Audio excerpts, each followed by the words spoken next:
In today's video, I'm going to teach you how to share an HTML file link.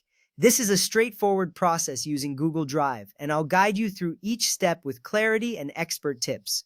First, let's upload your HTML file to Google Drive. Open your Google Drive by navigating to drive.google.com. Once you're there, click on the New button at the top left corner. This button is your gateway to uploading files, creating documents, and more. Select File Upload from the drop-down menu. A window will pop up allowing you to browse your computer. Locate your HTML file, click on it, and then click Open. Your file will start uploading, and you'll see a progress bar at the bottom right corner of your screen. Once the upload is complete, you'll receive a notification that your file is ready. This step is crucial because having your file on Google Drive makes it accessible from anywhere. Now that your file is uploaded, it's time to share it. Find the file in your Google Drive list. Right-click on the file name to open a context menu.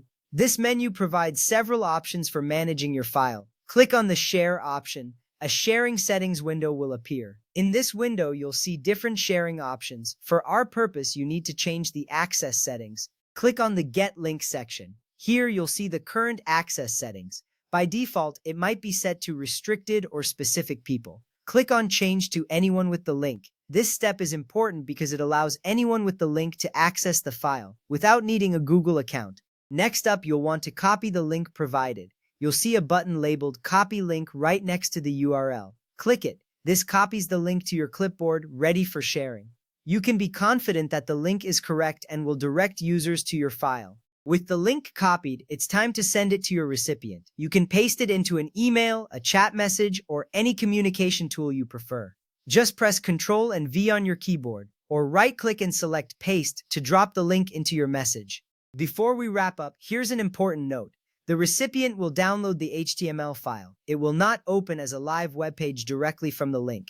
This is because Google Drive handles HTML files as static files, not as web pages. They will need to open it in a browser on their own system to view it as intended. And there you have it. By following these steps, you've successfully shared an HTML file link through Google Drive. Remember, this method ensures that your file is easily accessible while keeping it secure. Thank you for watching, and I hope this tutorial has been helpful. Happy sharing!